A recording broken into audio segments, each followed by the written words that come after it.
Beleza. Beleza, pessoal, vamos lá então. Na última aula eu tive que botar a gravação para vocês, espero que todos tenham assistido.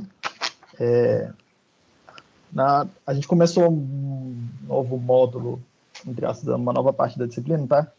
Onde o que eu vou fazer aqui agora é começar a definir o que a gente chama de álgebra de programas, tá? Tipo assim, vamos por partes, né? A gente começou essa história de falar de álgebra de programas, tá? E aí, na aula passada, na gravação da aula passada, eu coloquei lá o que é a noção básica de uma álgebra, tá? Simplificadamente, você ter um conjunto de elementos, tá? Um conjunto de elementos. Esse conjunto de elementos para a gente vai ser um tipo. O tipo é uma coisa que tem elementos, né?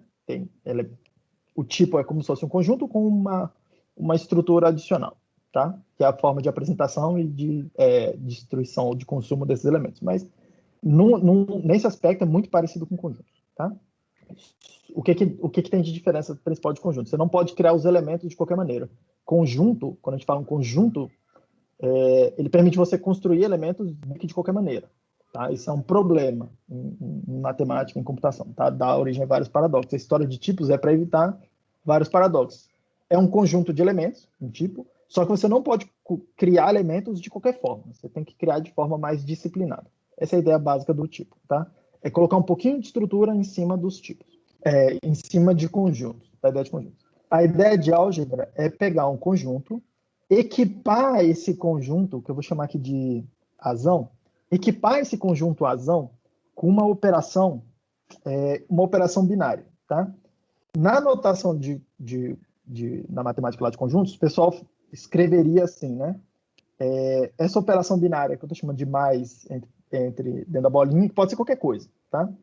Eu vou chamar ela de mais, mas fiquem entendendo que tem muitas operações que encaixam nisso aqui. Seria alguma coisa que pega, uma operação que pega dois elementos desse conjunto azão e constrói um outro elemento desse conjunto azão, tá? Ou seja, é uma operação que pega dois elementos quaisquer aqui dentro, combina eles e constrói um outro elemento aqui dentro, desse mesmo conjunto, tá? Essa propriedade aqui, essa operação a gente vai dizer que é binária, porque ela tem duas entradas, binária, tá? E eu vou dizer que ela é fechada porque a entrada e a saída, o domínio e o contradomínio está selecionando elementos do mesmo conjunto, tá? Eu vou dizer que essa operação aqui é fechada. Em Haskell, o que isso vai traduzir para a gente? Vai traduzir uma função f, que o tipo dela é alguma coisa azinho para azinho para azinho. Tem duas entradas, produz uma saída. As duas entradas estou pegando do mesmo conjunto, azinho, do mesmo tipo, e eu estou produzindo um resultado do mesmo tipo, azinho, tá? Então, repare, isso aqui é a coisa básica, tá? Tipo assim, meio que a estrutura básica para ter uma álgebra é ter uma operação, é ter um conjunto. Esse conjunto está equipado, o pessoal da matemática usa esse termo, está equipado com uma operação binária fechada, tá? E eles dão até nome para isso aqui, chamam isso de magma, tá? Não me interessa muito esse nome, mas é a menor estrutura algébrica, a estrutura algébrica mais simples que alguém pode conceber, tá? Eu mostrei para vocês a ideia de construir álgebras é a ideia de ir pegando e colocando estrutura adicional ou requisitos adicionais sobre o conjunto e sobre essa operação binária, tá? E aí eu mostrei para vocês duas álgebras, que são duas álgebras bem elementares e que tá um monte de coisa em Haskell está definida em termos dessa álgebra, tá? A primeira delas a gente chama de semigrupo, que é a ideia de pegar essa operação binária e exigir que ela também seja associativa. Ou seja, exigir que A mais B mais C, se eu fizer isso aqui, tem que ser igual a fazer A mais B e depois mais C, beleza?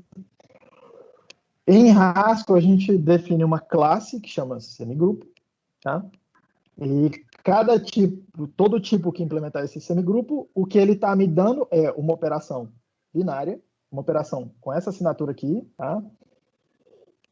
Que tenha essa propriedade de associatividade, tá? E o símbolo que a gente usa para ela lá em Haskell é esse diamantezinho, tá? Então e lá no vídeo eu mostro alguns exemplos, na nota de aula tem vários e vários outros exemplos de caras que fazem isso, tá? Um dos que talvez seja o mais interessante, é um dos menos triviais, acho que é o único exemplo que eu mostro na nota de aula, porque todos os outros são monoides também, tá? É isso mais alguma coisa. É o tipo non-empty, que modela listas que nunca estão vazias, tá? Listas que nunca estão vazias tem uma operação dessa aqui, que é eu vou colocar assim, que é a concatenação, tá? Que tem essa propriedade aqui de associatividade, e só, tá? Uma operação que pega duas listas e constrói uma nova lista. Como as duas listas nunca estão vazias, a lista de saída nunca vai estar vazia. Então, meio que cumpre isso daqui, tá? Usa em alguns lugares. Não é tão usado assim na prática, eu não vejo tanta coisa usando esse tipo non-empty e nem essa história do semigrupo diretamente, tá? Mas a segunda álgebra, que é construída em cima do semigrupo, usa muito, tá? Que a gente chama de monoide, que é, além disso, repare, a operação era fechada, eu somei um requisito de ser associativo. Agora eu vou somar mais um requisito, tá? De que, além dessa operação ser associativa, que exista um determinado elemento lá dentro do meu conjunto Azinho que seja a identidade dessa operação, tá? E a gente dá um nome para ela de mempty, que é um nome histórico lá da biblioteca de Haskell tem há muito tempo, tá? Por isso e aí ficou, né? Mempty, tá? E o que esse mempty está fazendo? Esse mempty, do lado esquerdo, tá? Dessa operação do semigrupo, com um elemento x, é x, entre aspas, não altero o resultado. E se eu pegar x e fizer com a associação, com a operação lá do semigrupo, o resultado também é x. Ela é uma identidade tanto à direita quanto à esquerda. Se ela aparecer do lado esquerdo, do lado direito, tá? E é isso aqui que o monoide tá falando para a gente. O monoide tem inúmeros exemplos de monoides em Haskell, tá? Inclusive, vários tipos, tem mais de um monoide possível, tá? Então, eu mostro lá para vocês, um aqui que é muito rápido e claro de vocês já perceberem. Números inteiros, por exemplo, tá? Números inteiros. Números inteiros tem pelo menos 4 monoides que eu consigo pensar aqui, tá? Números inteiros de precisão finita, por partes, né? Números inteiros. Se eu pegar a soma e escolher como elemento identidade o zero, forma um monoide. Se eu escolher como operação a multiplicação e o 1, o elemento 1, como o elemento identidade, forma um monoide também. Se eu escolher a operação mínimo e escolher como elemento neutro um que a gente chama de max bound, tá? Que é o maior inteiro que eu posso representar num determinado tipo. Imagina um inteiro de 32 bits, tá? Se eu escolher como operação o mínimo, essa operação mínimo, que pega dois inteiros e seleciona o mínimo deles. E, como elemento neutro, o maior inteiro possível, na hora que eu faço o mínimo entre qualquer coisa e o maior inteiro possível, sempre vai ser aquele qualquer coisa, tá? E é a mesma coisa se eu escolher como o max e o menor inteiro que eu consigo representar, o min bound, beleza? Então, só que para os números inteiros, a gente consegue pensar em pelo menos 4 monoides, tá? De cara, assim, logo de cara, tá? Em Haskell a gente não consegue, isso eu mostrei na aula passada, a gente não consegue definir mais de uma instância para o mesmo tipo, mais de uma instância, por exemplo, monoide, para o mesmo tipo. Então, o que a gente faz? A gente envelopa esses números inteiros, por exemplo, em outros tipos, tá? E aí esses outros tipos é que vão ter as instâncias. Então, por exemplo, a instância dos números inteiros que implementa o monoide com a soma e o zero como o elemento neutro, é um tipo que chama sum. Só isso, tá? É uma tagzinha que guarda lá dentro o número inteiro. E aí a gente define as operações assim. Esse cara aqui é o product. Já está tudo definido na biblioteca, tá? Esses outros aqui eu não lembro o nome, tá? Mas enfim, você pode ir lá e redefinir. Eu mostro lá nas notas de aula como é que vocês fazem, tá? Listas têm um monoide, que é fazer a concatenação e a lista vazia. A lista vazia não altera, funciona como um elemento neutro, tá? Várias outras instâncias, vários outros tipos têm um monoide, tá? Então, isso aqui que eu mostrei para vocês. A ideia de construir álgebra é isso, é essencialmente isso. Eu tenho um conjunto, que é meu tipo, tá? Que aqui no nosso mundinho é um tipo. Esse cara tem elementos, essa coisa, essa álgebra, tá? Tem um tipo de onde eu tiro os elementos, e tem uma operação fechada, pelo menos uma, daqui a pouco hoje a gente vai ver estruturas mais complexas, que tem mais de uma operação, mas aqui eu tenho uma operação fechada, e eu vou colocando requisitos sobre essas operações, sobre esses elementos, tá? E aí a gente vai dizendo que a álgebra vai se tornando mais forte à medida que a gente vai colocando requisitos tais que menos tipos sejam capazes de implementar aquela álgebra, tá? Por exemplo, tá? Esse tipo non-empty aqui, que eu acabei de mostrar como exemplo de semigrupo, eu não consigo implementar um monoide dele, porque eu não consigo definir nenhuma lista não vazia que seja um elemento neutro dessa operação de concatenação, que é a operação binária dele, tá? Que é a operação binária associativa dele. Então, tipo assim, repare, existem mais tipos que são semigrupos do que tipos que são monoides.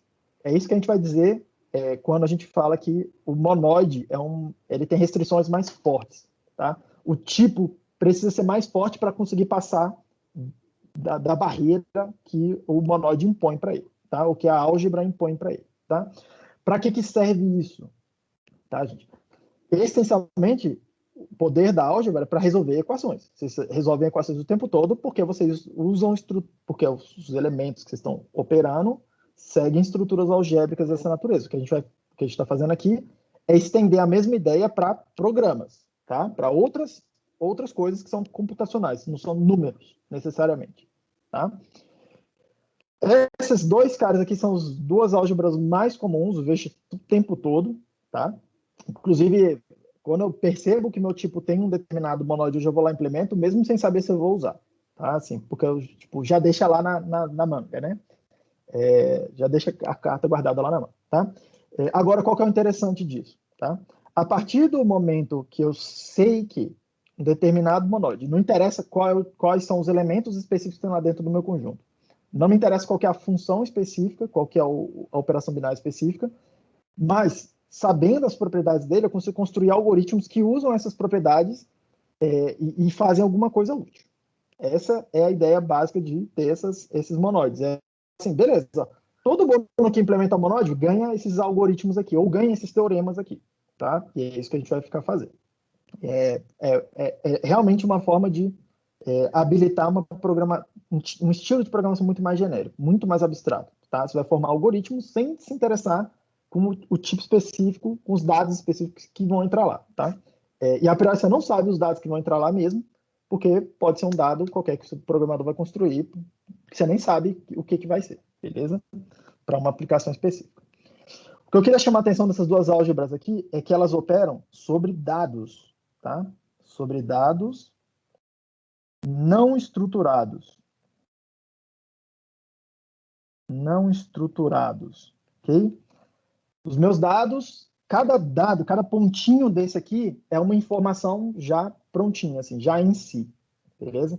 Só que eu não estou considerando que não tem nenhuma estrutura em torno encapsulando a informação desse pontinho. Por exemplo, tá?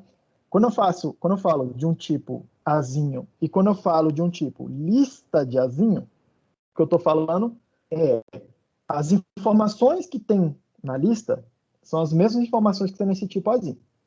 Só que eles têm uma estrutura adicional, que é uma sequência. Tá? Então, se eu escolher vários dados desse conjunto azinho, várias informações, o que eu estou dizendo é que se eu colocar isso nessa estrutura da lista, eu estou impondo uma sequência com que aquilo aparece. Tudo bem? É isso para isso que a lista serve, nesse primeiro momento aqui. para obrigar que as coisas aconteçam numa sequência, que informações aconteçam numa determinada sequência. Tá? A lista tem começo, e a lista tem meio e tem fim. Ela tem uma sequência ordenada, beleza? E cada tipo, cada estrutura dessa que a gente bota em volta dos dados, ela está tentando colocar alguma informação desse tipo, estruturar os dados de alguma forma. A lista serve para isso. Eu vou mostrar hoje para vocês que a lista serve para modelar outras coisas também. Outras computações mais... Você vai olhar e falar, caraca, eu nunca podia imaginar que uma lista serviria para isso. Já, já, vou mostrar para vocês. O maybe, por exemplo, é uma estrutura que eu coloco em torno dos meus dados, que serve para me dizer se uma determinada computação falhou ou não falhou. Tá? Como se fosse um tratamento de exceções. Tá? Para modelar, aconteceu alguma coisa de errado ou não aconteceu alguma coisa de errado, está tudo bem. Meu dado está lá dentro. Se aconteceu alguma coisa de errado, eu não produzo um dado novo, porque ele provavelmente estava corrompido ou qualquer coisa do tipo, tá? E eu informo isso com aquele nothing, tá? É um tipo é uma estrutura que serve para modelar computações que podem falhar no meio do caminho, tá? E tem várias outras estruturas, tá? Vou mostrando aqui. Eu primeiro vou mostrar várias álgebras para vocês. Em particular, eu estou interessado em 3 álgebras aqui, além dessas 2 aqui, os functors, os aplicativos e as mônadas, tá? Que eles estão operando, tá? Sobre dados estruturados. Agora eu vou começar a definir uma álgebra que opera, ou álgebras que operam sobre dados que têm estrutura. Não tem só informações lá dentro. Tem informações e tem estrutura. Esses dados estão estruturados de alguma forma. Então, para dados estruturados, a primeira álgebra que a gente define é a álgebra dos functors, tá? O functor, o que vai caracterizar o functor, tá? Ele nasce daquela ideia do map, daquela função map que tinha uma lista, tem vários elementos lá dentro da lista, então tem uma estrutura com informações dentro, e a ideia do map é que eu vou pegar e transformar os elementos da estrutura, eu vou entrar na estrutura, transformar todos os dados, percorrer todos os dados, transformando eles, sem alterar a estrutura, preservando a estrutura. Essa é a ideia do map. Tá? O que é o functor? É uma generalização dessa ideia para outras estruturas, para uma estrutura qualquer, tá? Que tenha dados em um determinado contexto. Tá? A operação que vai caracterizar ela, e é isso que eu mostrei na aula passada também, é uma operação que a gente chama de fmap, que é o map dos functors, é tipo functor mapping, tá? Tipo, sei lá, acho que é daí que vem esse nome. E ele vai ter esse tipo aqui. Ele recebe uma função de A para B, um argumento FA e produz um resultado FB, onde esse F é o tipo que caracteriza a estrutura que está em torno dos meus dados. Então, por exemplo, lista é um functor, maybe, várias outras estruturas são functors, por exemplo. Tá? Funções, mais tarde, mais para o final, vou mostrar alguns functors muito loucos assim para vocês, mas quero ir para o basicão, botar as ideias aqui na mesa, tá? Mas essencialmente é isso. E eu queria chamar a atenção de 2 coisas aqui. Normalmente eu não vejo os livros ou tutorial, ou alguma coisa, e a documentação não fala muito isso, mas o que esse fmap está fazendo, tá? Primeira coisa a perceber é o seguinte, lembra aquele operador apply, né, que eu chamei que ele pegava de um lado uma função, do outro lado um argumento, por exemplo, quando eu escrevia f apply x, isso aqui era f aplicado ao x, pegar o x e entregar como argumento para f. O tipo desse cara o primeiro argumento dele, né, o que está do lado esquerdo, é uma função de A para B. O segundo argumento, que é o que está aqui do lado direito, é uma coisa do tipo Azinho, e ele vai produzir um resultado que é do tipo Bzinho, tá? Vocês estão me ouvindo, gente? Porque aqui está dizendo na minha tela que está ruim a rede. Tá chegando aí? Estou ouvindo. Estou ouvindo e vendo. Tá de boa. Beleza. Olha o que esse apply está fazendo, tá? Ele é uma operação que pega uma função, um dado, entrega o dado para a função e produz um dado na saída com a função. É só isso que ele faz, tá?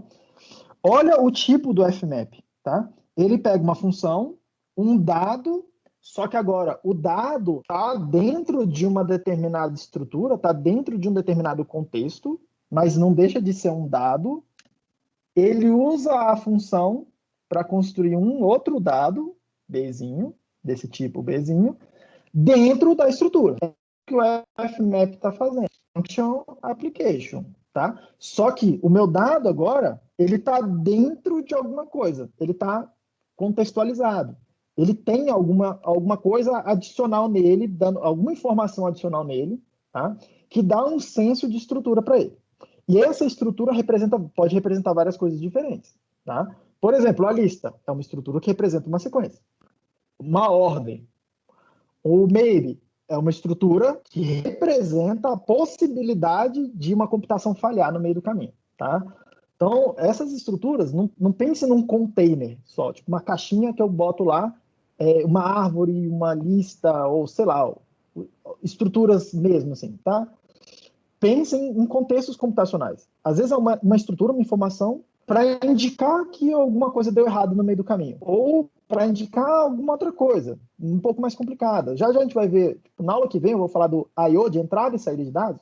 E aqui em Haskell, o que a gente vai fazer é embutir o I/O, tá, numa estrutura dessa. A gente vai criar uma estrutura que modela essa ideia de computação com efeitos.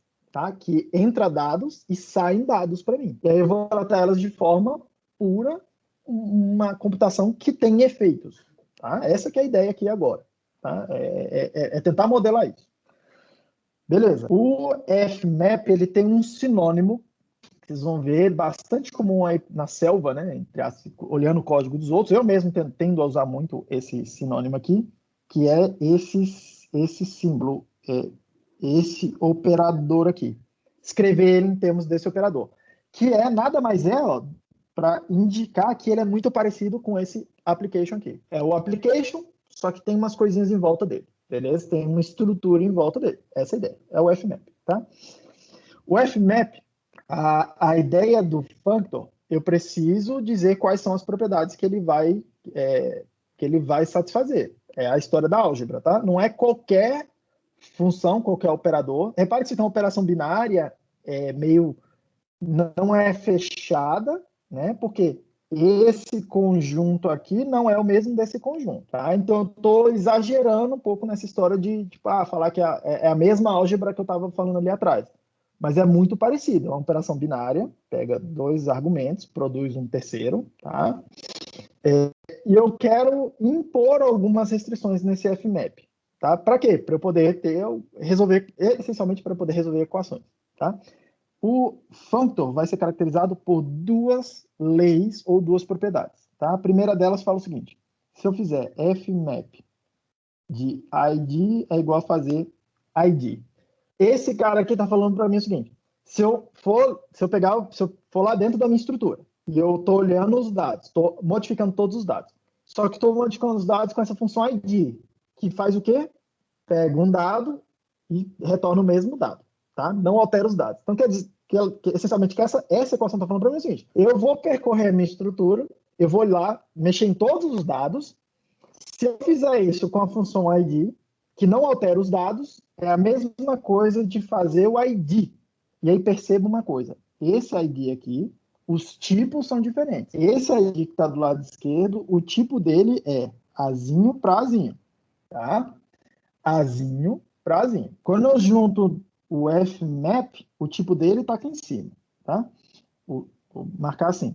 Então, quando eu junto FMAP com isso aqui, tá? O tipo da coisa que está do lado esquerdo dos iguais aqui, e a gente vai fazer bastante análise de tipagem hoje, para vocês entenderem essas regras algébricas, de onde que elas vêm, tá? É uma coisa que pega, olha lá, FMAP pega uma função que constrói uma outra, que é de F Azinho para F Azinho, porque aqui nesse caso o A é igual a B, tá? Então, isso aqui é o tipo do que está do lado esquerdo. Isso tem que ser o tipo do que está do lado direito, tá? E a ID, nesse caso aqui, tem que ser, então, obrigatoriamente, o ID, um outro ID, que pega um dado que é do tipo F Azinho, mas já é um dado estruturado, pega uma lista de azinhos, por exemplo, e retorna a lista de azinhos sem alteração, tá? Essa regra algébrica aqui está falando para mim, essencialmente o que ela está tentando falar é, tá? O fmap preserva a estrutura,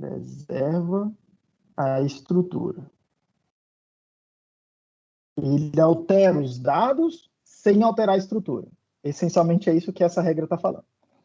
A segunda propriedade que eu quero impor sobre o fmap é falar o seguinte: fmap, fmap depois de fmapg é igual a fazer fmap de f.g. Beleza? E o que eu estou falando aqui é que o fmap preserva a composição de funções, tá? Se eu for lá, pegar uma função, alterar meus dados dentro da estrutura, já que eu preservo a estrutura, eu tenho uma nova estrutura com novos dados. Se eu pego uma segunda função, entro lá dentro e altero de novo, é a mesma coisa de eu, em vez de fazer duas passadas, fazer só uma passada, fazendo para cada elemento, faz a G, depois faz a F, bota ele no lugar onde ele tem que ficar. Tá? Já vai fazendo a coisa em uma passada só. Tá? E vocês podem ver isso daqui, tá? Uma outra forma de entender isso aqui é pensando aquela ideia de distributividade. Por exemplo, em números agora. Tá? Quando a gente escreve x vezes m mais n, onde é tudo número, você olha e fala, posso fazer o chuveirinho, operar a distributividade da multiplicação com a soma. Então, você pode vir aqui e falar que isso aqui é igual a x vezes m mais x vezes n, tá? Olha só como isso aqui é semelhante. Do lado de cá eu tenho fmap, que é como se fosse isso aqui. Do lado de aqui dentro, eu tenho f.g, que é como se fosse essa parte aqui. Duas coisas, estou juntando com uma operação, que é a composição, que pega duas funções e constrói uma nova função, tá? O mais pega dois números e constrói um novo número. Muito, muito parecido. Muito parecido, tá? Isso aqui, do lado esquerdo, olha o que apareceu, tá? Ó, x ponto, que era fmap, x ponto, que era o fmap. Muito parecido. Do lado de cá apareceu, ó, m, n, m, n. Ó, o m e o n aqui. E o que junta esses dois caras? Tá? Que viraram duas parcelas. A operação que estava aqui no meio, que era mais, continua aqui. Ó. A operação que estava aqui no meio, que era a composição, continua aqui dentro, aqui no meio. Muito parecido com a operação de distributividade. Tem gente, inclusive, que vai chamar isso aqui de operação distributiva, propriedade distributiva do functor. Tá? Ele distribui, o fmap se distribui sobre a composição de funções. Tá? Mas, essencialmente, aqui, computacionalmente, para que a gente usa isso daqui? Para transformar algoritmos que fazem alguma coisa em duas passadas para algoritmos que fazem alguma coisa em uma passada. Tá? É para simplificar as passadas. Ok? Essa aqui é a história do functor. E aí eu dei alguns exemplos de functors, né? Listas, a lista agora já é para ser trivial, o fmap da lista é o próprio map, que a gente viu ali atrás. O maybe, por exemplo, se eu pegar e fizer alguma coisa, né? Maybe eu posso definir assim, uma função, se eu entregar para ela nothing, eu tenho uma função e eu não tenho nenhum dado para operar, então o resultado vai ser nothing. E aí, repare uma coisa, o nothing é o maybe, né? O dado é maybe alguma coisa. Na saída tem que ser maybe alguma coisa. Maybe só pode ser just alguma coisa ou nothing, tá? Então aqui, o tipo desse cara aqui, ó, é maybe de Azinho, e o tipo desse cara aqui é maybe de Bzinho, entendendo que o tipo dessa função é de A para B. Beleza? Então, repare que é tipo, completamente razoável. Se eu não tenho dado, se eu tenho uma estrutura, eu tenho uma função e eu não tenho dados para operar, eu continuo dando problema. Tá? Por outro lado, se eu tenho o f e chegou para mim um just qualquer coisa, o razoável é eu pegar a minha função e usar para produzir um resultado com esse x. Tá? Então, é pegar fx, só que isso aqui é um tipo, o tipo disso aí é bzinho. A função pega um azinho e produz um bzinho. Tá? Só que a minha saída tem que ser F de Bzinho, tem que estar dentro da estrutura. A estrutura que a gente está tratando aqui é o maybe. Então, o que eu posso fazer aqui é colocar isso aqui dentro do just, que é o construtor do maybe para falar, ó, beleza, tudo bem, deu certo, a operação deu certo, tudo bem? E aí, outros exemplos que eu vou falar para vocês, vou me referir à nota de aula, tá? A minha ideia aqui é falar de functors, ou agora eu vou passar para aplicativo, que é pegar o functor e colocar mais coisa em cima dele, tá? Exigir mais dos functors. Na aula que vem falar da mônada, que é pegar o aplicativo e exigir mais ainda dele, do aplicativo, tá? Para quê? Para então meio que dar uma, entre aspas, uma parada de teoria, mostrar para vocês como é que faz entrada e saída. E aí meio que vocês já sabem tudo que vocês precisam para Haskell para o resto da vida, tá? Que é vocês já sabem fazer funções, vocês sabem definir tipos, sabem fazer funções que constrói, desconstrói um monte de coisa de tipos, enfim. E o que vocês não sabem, tá? De realmente para fazer um programa prático, né? Uma aplicação prática, como é que eu leio dados de um arquivo, por exemplo, ou dados aqui do teclado e passo para ele, ou dados da rede, sei lá, como é que eu entro com dados no meu programa e como é que eu produzo dados e tiro de dentro do meu programa. É isso que está faltando, é isso que para aí que a gente vai se encaminhar, nessa semana e na próxima, tá? E aí, essencialmente, eu vou ficar fazendo vários exemplos, provavelmente vou gastar umas 2, 3 aulas fazendo alguns exemplos, mostrando como é que modulariza código em torno de um projeto, como é que esconde funções de fato, tá? Faz aquela coisa de encapsulamento de dados, mostrar os dados que precisam ser mostrados, esconder dados que podem ser escondidos, mostrar como é que faz isso, mostrar como é que faz teste, etc., enquanto vocês vão fazendo o projeto de vocês. Beleza. Eu espero que ninguém tenha nenhuma dúvida em relação ao functor, tá? Mas guardem na cabeça de vocês. O functor, isso aqui é a operação básica dele, é fazer esse mapping, e é uma forma generalizada de fazer a aplicação de funções. Okay? Essa é a ideia básica do functor, tá? Antes disso, deixa eu mostrar uma outra coisa aqui, ainda no mundinho dos functors, que eu não falei na aula passada,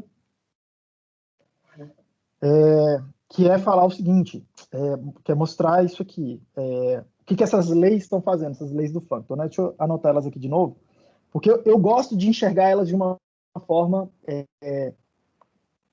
vocês vão ver em livros muito avançados como chama? Teoria de categorias, que é o ramo da matemática de alguns de vocês aí vão olhar e falar, pô, programação funcional é legal, vocês vão cair nessa história de teoria de categorias em algum momento, porque é a teoria que explica o que está acontecendo no nível dos tipos, tá? de alguma forma. Tá? Eu gosto de enxergar a coisa, o functor, de uma outra forma, tá? Que é a seguinte forma. Olha só, o functor ele precisa disso, né? Fmap id é igual a id, o fmap f depois de fmap g é igual a fazer fmap f depois de g. Essas são as duas leis do functor, né? As duas propriedades. Eu gosto de pensar da seguinte forma, uma forma alternativa, tá? Menos operacional, é mais denotativa. Pode ser um pouco viagem para alguns de vocês, mas olha só isso aqui. O que o fmap id igual a id fala para mim? É como se eu tivesse, tá, dois mundinhos. O mundinho dos dados não estruturados, vou chamar assim, ó, não estruturados, e um outro mundinho aqui dos dados estruturados. Os dados não estruturados são os dados, entre aspas, primitivos, tá? Bool, char, int. Pensa assim, as coisas mais primitivas. São, de fato, os dados que você está operando. Os dados, esse mundinho dos dados estruturados, quando você pega essas informações mais elementares e constrói uma estrutura em torno delas. Então, por exemplo, árvores, listas, o maybe, I/O, que a gente vai ver já já, state, que é uma mônada importante, é uma estrutura importante, vou mostrar para vocês, tá? Que não tem cara de caixinha, não tem cara de container, é uma computação mesmo. Outras estruturas, dados estruturados, tá? A ideia do fmap, a ideia do functor, tá? Eu gosto de enxergar como sendo o seguinte: no mundo não estruturado, se eu tenho o meu tipo Azinho e eu tenho um tipo Bzinho, e os elementos desses caras estão lá dentro, tá? Tem os elementos aqui, tem os elementos aqui. O que é que o dado, o maybe, a lista faz, tá? Eles pegam os dados não estruturados e mapeiam esses caras num outro conjuntinho aqui dentro, que eu vou chamar de FAzinho, que é um outro mundinho dos mesmos dados, só que colocados dentro de estruturas. Tá? Então, por exemplo, o Azinho, se for inteiro, int, ali embaixo eu estou falando de 1, 0, 1, 2, 3, os números. Se lá em cima eu estou falando de lista de int, eu estou falando da lista que tem o 1, da lista que tem o 2, da lista que tem o 3, da lista que tem o 1 e o 2, da lista que tem o 1, da lista que tem 1, 1, 1, e por aí vai. Estruturas em torno desses dados. Tá? O Fzinho leva os dados lá para cima, tá? Que é o que a lista faz. Por isso que a gente escreve alguma coisa do tipo maybe, quando a gente definiu maybe, tá? Maybe de Azinho é alguma coisa. Foi assim que a gente definiu, né? Ó, data, maybe de Azinho é alguma coisa. O que é esse maybe aqui, ó? É como se fosse uma função que pega um tipo Azinho e leva ele para outro lugar e constrói esse tipo F de Azinho, o maybe de Azinho. Pega um tipo qualquer e constrói outro tipo com ele. Leva para outro mundo. O mundo dos dados estruturados. Da mesma forma, a lista, da mesma forma, estado, o I/O, várias outras estruturas. Tá? Eu vou ficar usando como exemplo a lista e o maybe aqui, que elas são bem mais simples para começar a entender essa ideia. São caixinhas mesmo. Depois a gente passa para computações que não são caixinhas. Beleza. Da mesma forma, eu posso usar a mesma Fzinha para levar meus dados Bzinhos lá para cima, tá? E aí isso aqui passa a ser os dados estruturados com o functor F. É isso que eu estou falando, tá? Com uma estrutura, que é o functor, que eu estou chamando de F. Pode ser maybe, lista, várias coisas. No mundo aqui de baixo, perceba, é mais fácil definir uma função de int para int do que de lista de int para lista de int. Porque int é menos estruturado, tem menos coisas que eu tenho que tomar cuidado quando eu estou falando do que alguma coisa que tem estrutura. Tá? Então é razoavelmente fácil eu vir aqui fazer uma função f que mapeia elementos de um conjunto para o outro. Tá? Essa aqui é a minha. Vou chamar de H, porque senão eu confunde com o F ali do Phantom. O que o fmap faz? Tá? O fmap me permite construir uma função, eu vou chamar aqui de H', lá no mundinho dos dados estruturados, a partir da função H. Ou seja, o que eu estou falando? Que lá no mundinho dos dados estruturados, o fmap é o cara que pega. O fmap é a função que promove as funções mais elementares aqui embaixo e leva ela para o mundinho dos dados estruturados. Qualquer estrutura que seja, desde que eu consiga definir um fmap. Tá? O fmap serve para eu mapear as funções para esse mundinho aí. Tá? Se o maybe, se a estrutura pega um tipo e constrói um dado em torno dele, o fmap faz a mesma coisa com as funções que usam esse tipo Azinho aqui, que operam sobre esse tipo Azinho que está lá dentro. Tá?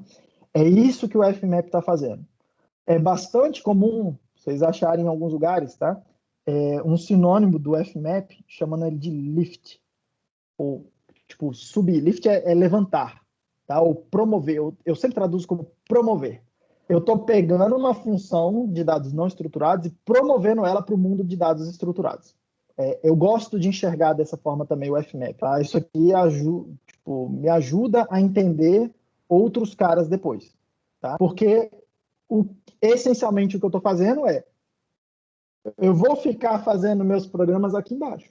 Eu vou ficar a maior parte do tempo, isso que eu quero, aqui embaixo, fazendo meus programas. E aí o que eu vou fazer além disso, tá? Porque os programas práticos, eles não moram aqui embaixo, eles moram aqui em cima, eu uso estruturas para tudo, para modelar um monte de coisa. E aí o que eu faço eu faço um monte de funções sobre dados mais primitivos e eu construo o caminho para levar as funções e os dados lá para esse lugar mais estruturado, sem ficar definindo toda a estrutura, tipo, todos os elementos da estrutura, sem ficar definindo essa função aqui, tipo, no detalhe dela, tá? O que a gente faz é esconder esse machinery, essa, sei lá, a engrenagem que vai fazer isso para mim, eu produzo ela, e aí eu escondo ela dentro desse FMAP, beleza? Então é isso que o Functor está fazendo, promovendo os meus dados para um mundinho de dados estruturados, tá?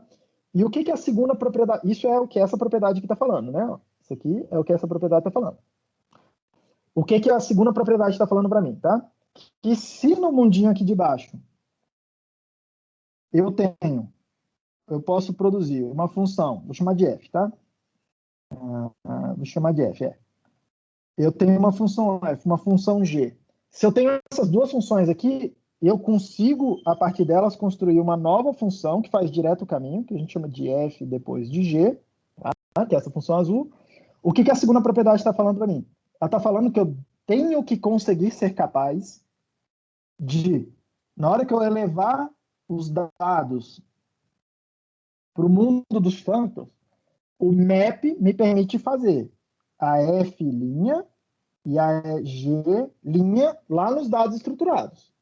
Só que eu gostaria de preservar essa possibilidade de, olha, o f' e o g', conseguir compor eles e ser como se fosse a mesma coisa, ou a projeção deles lá embaixo, no azulzinho, tá? Ou seja, eu gostaria de que, na hora que eu construo estrutura em torno dos meus dados, eu não perca essa capacidade de, dadas as duas funções, fazer uma função que é a composição das outras duas. Essa capacidade de compor funções, construir programas. Lembra que cada função nossa é um programa, essa é a nossa leitura, de pegar dois programas simples, levar para o lado dos dados estruturados e construir a partir daqui programas mais complexos usando composição de funções, da mesma forma como eu estava fazendo antes. Tá? Essa regra aqui, essa propriedade, me garante que eu posso fazer isso. Por isso que a gente exige ela nos functors. Tá? Isso aqui é bastante estrutura, tá, gente? Bastante estrutura, mas ainda assim, muitos e muitos tipos vão ter functors, tá? Vão conseguir implementar essa estrutura aqui, essa álgebra, né? O que eu quero fazer hoje? Eu quero estender essa ideia, quero colocar mais coisas agora no functor. Eu quero que o functor consiga fazer tudo isso, mais outras coisas, tá? Mais outras coisas. Vamos lá. Em particular, eu gostaria de estender a ideia do FMAP.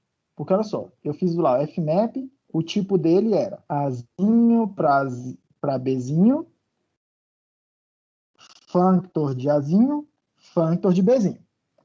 Só que isso aqui só funciona para operações binárias. Eu gostaria de fazer para operações que têm 3 argumentos. Desculpa, aqui é só para funções de um argumento. Entra um Azinho, produz um Bzinho.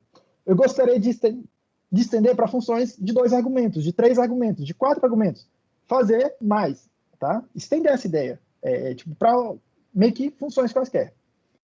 Eu gostaria de ser capaz de escrever alguma coisa do tipo fmap 0 opera com funções de nenhum argumento, que seria alguma coisa do tipo Azinho e produz um f de Azinho. Fmap funções de um argumento.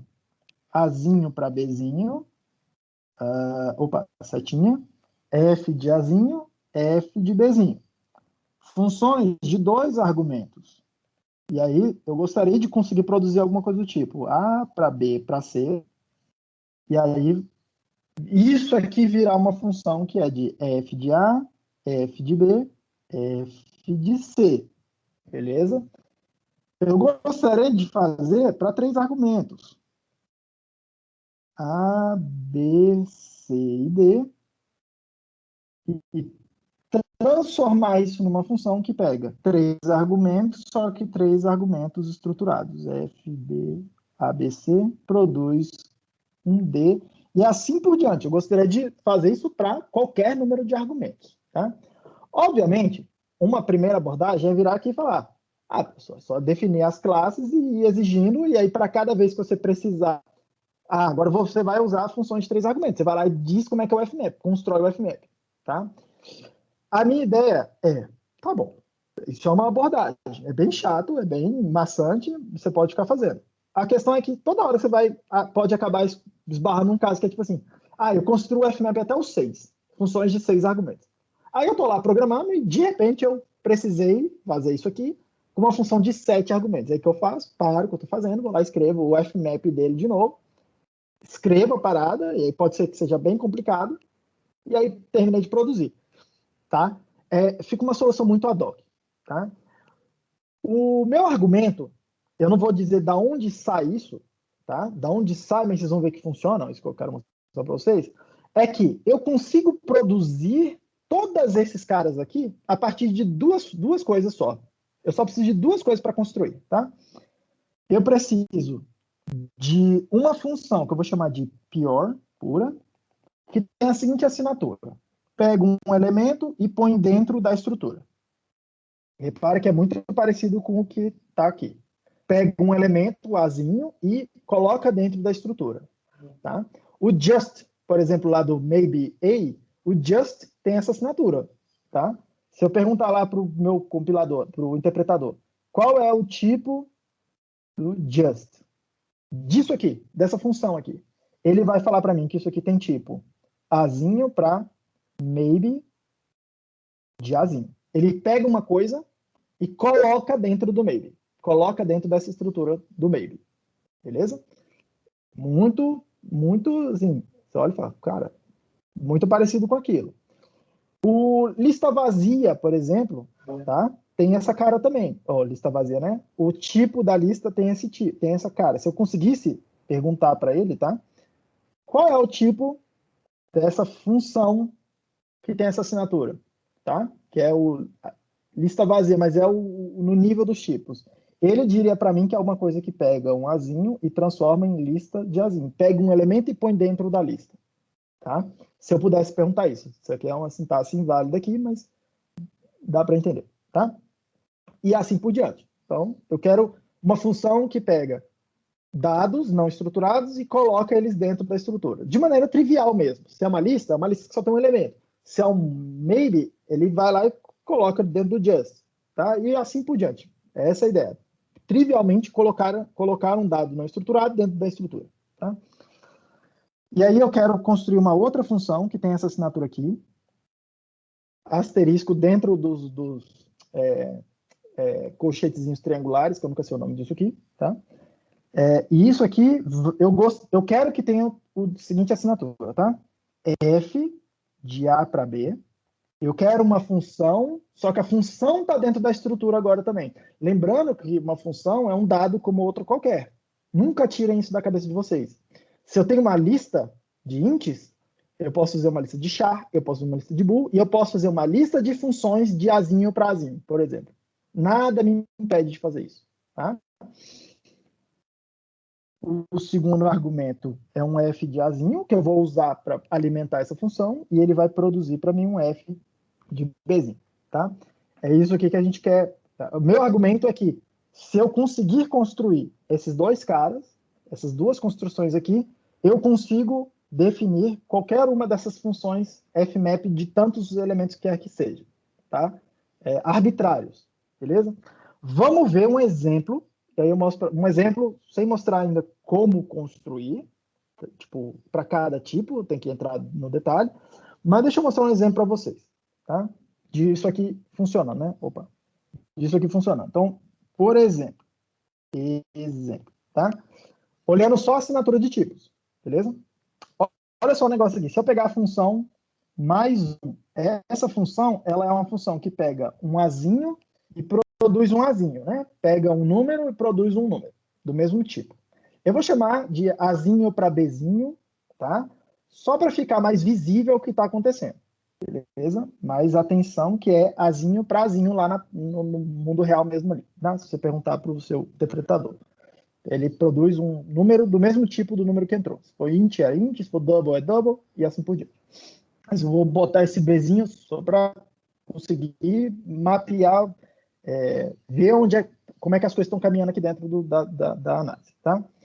Se eu fizer pior de mais um, lembrando que essa função pior, eu quero que pegue um A e produza um F de Azinho, beleza? Então, se a assinatura de tipo disso aqui é A para B, isso aí é esse Azinho que está aqui. Então, pior, isso aí vai produzir para mim um F, né, de Azinho. Quem que é o Azinho? Azinho para Bzinho. Vou chamar isso aqui de A' e A'. Não, vou deixar assim. Acho que não vai confundir, não. Beleza? Então, repara, ó, esse cara, pior, o que ele está fazendo? Ele está pegando funções e colocando dentro de estruturas. Não só dados, mas funções. E é para isso que a gente vai usar ele. É bem comum a gente usar para pegar funções e colocar funções dentro das estruturas. Não só dados, tá? Dados primitivos. Funções também. Ok? E se eu fizer isso aqui agora, ó, pior, mais um, e passar para ele um argumento X. Um dado dentro de uma estrutura. É isso que esse X está falando para mim. Eu vou chamar assim de X. É o dado dentro de uma estrutura. Então, esse X é uma lista, é um maybe, alguma coisa, tá? Esse cara aqui tem o tipo F de Azinho para Bzinho, que a gente acabou de ver ali em cima.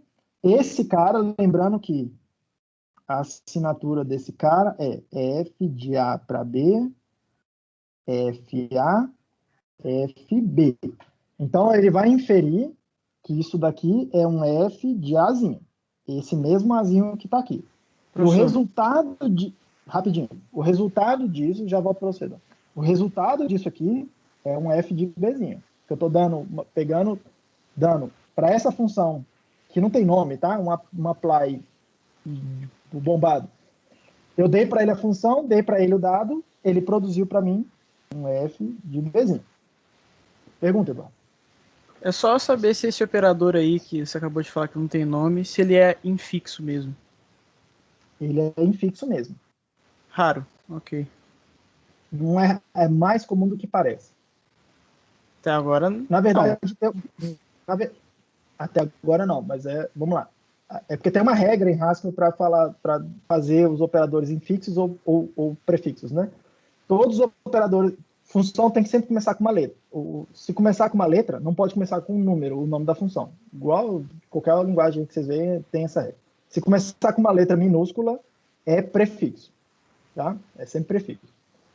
Se começar com um símbolo, que não é um número e que não é uma letra, vai ser infixo, desde que seja um operador binário. Desde que tenha dois argumentos de entrada, porque senão não tem como ser. Senão não tem como ser, né? Saquei. Só que nessas álgebras, todos os operadores que eu vou fazer são binários, né? Então todos são infixos. Quer dizer, não todos, né? Mas todos que não usarem letras no começo. Ou o pior. O pior é um operador, é uma função que só tem um argumento. Não tem como ser infixo, né? Não faz nem sentido é falar verdade, isso. né? É verdade. Tá vendo lá? Sim, sim. Beleza? Essa pegada aí, tá? Então, seguindo aqui.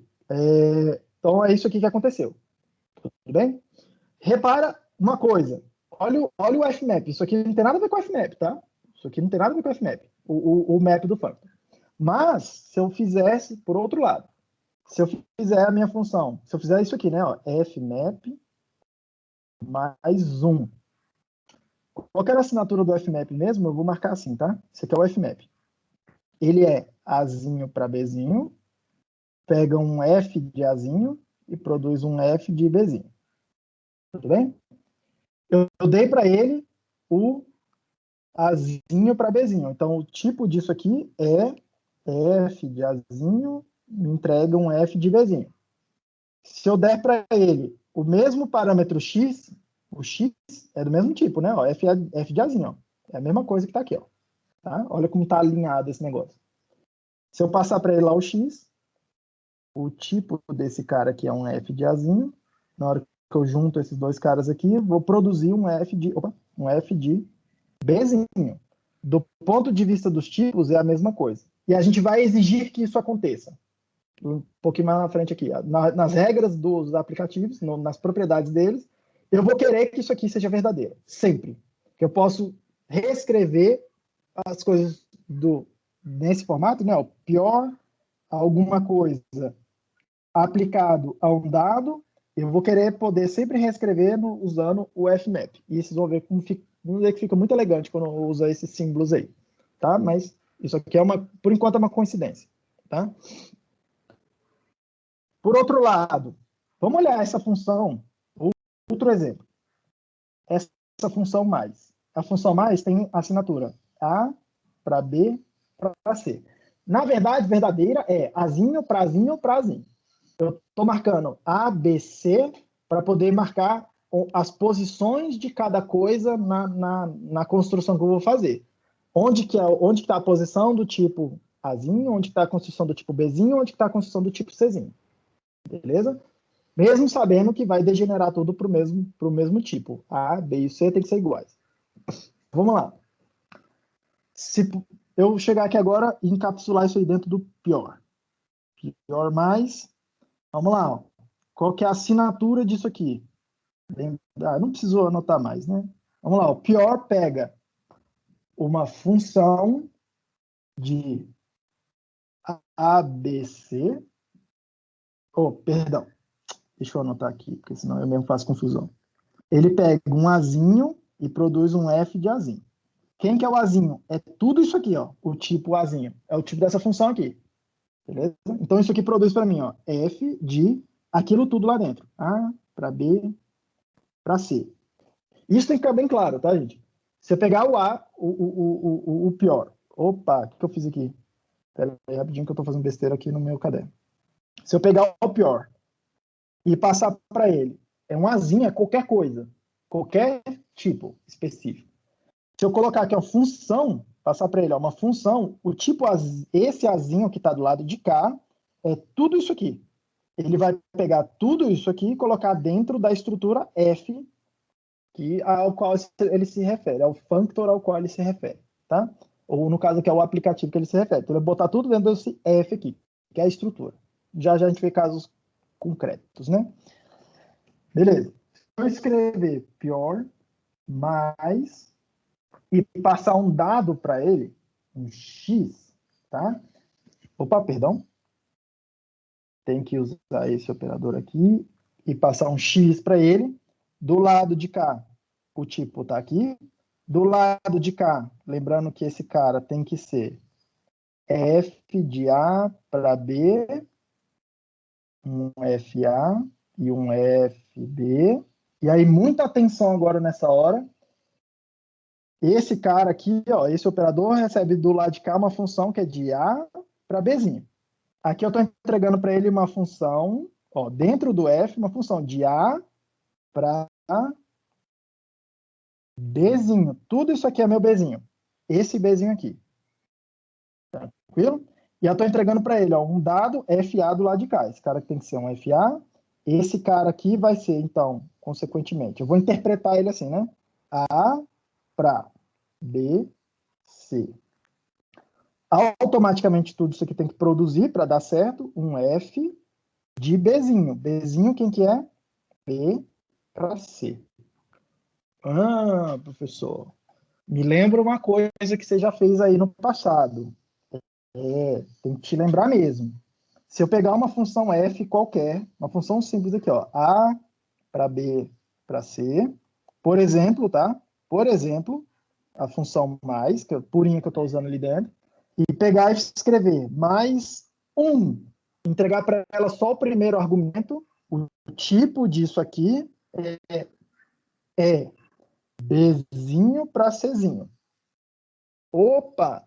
Se eu tenho uma função que precisa de mais de um argumento, precisa de 2, nesse caso aqui, e eu entreguei só 1, o resultado disso é uma nova função com menos um argumento, mas que é uma nova função. Eu construo funções a partir de funções, aquela ideia de aplicação parcial. Isso aqui, ó, era aquela ideia, por isso que eu mostrei cálculo lambda lá atrás para vocês. Isso aqui é para ficar natural para vocês. Se tem uma função com mais de um argumento, você vai consumindo os argumentos à medida que eles vão chegando e vai deixando as funções em suspenso. até chegar a todos os argumentos. Você vai...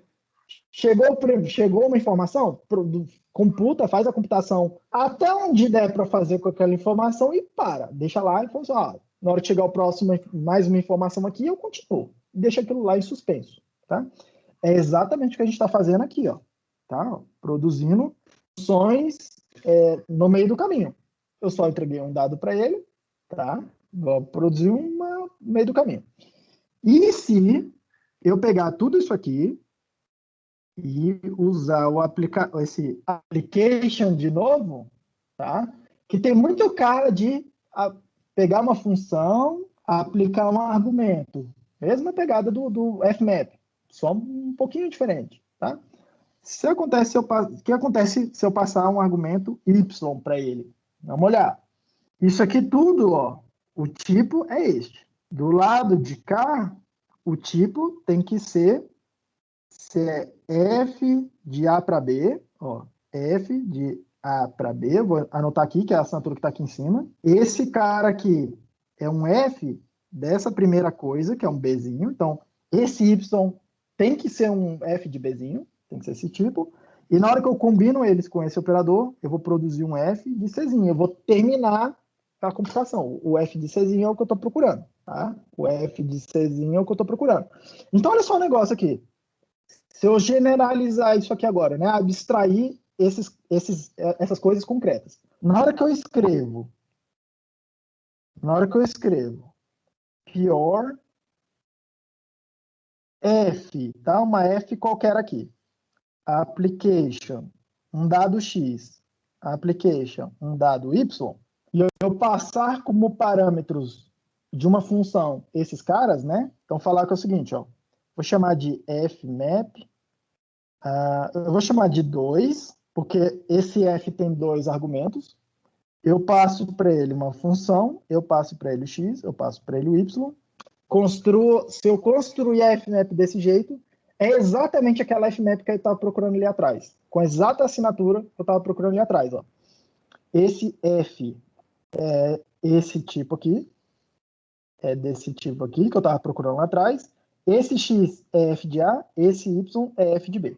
Vou até anotar f de B, esse cara aqui tem que ser f de A, esse cara tem que ser de A para B e produz um C. Tá?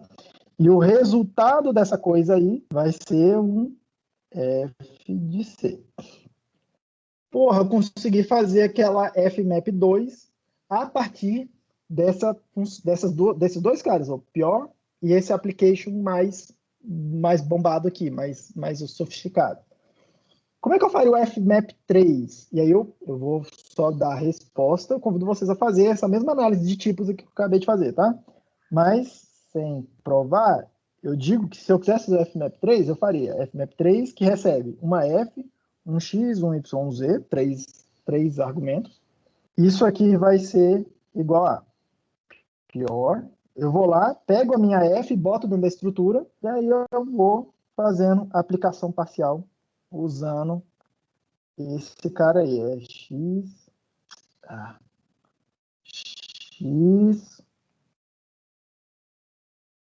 y,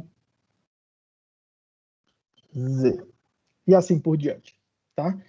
Então, repare, a partir daqui, fazendo análise dos tipos, repare que eu não sei operacionalmente o que essa função pior e o que essa função apply e estrelinha está fazendo operacionalmente. Eu só estou olhando e falando. A lógica delas é essa. É assim que ela vai pegar os meus dados e produzir outros dados.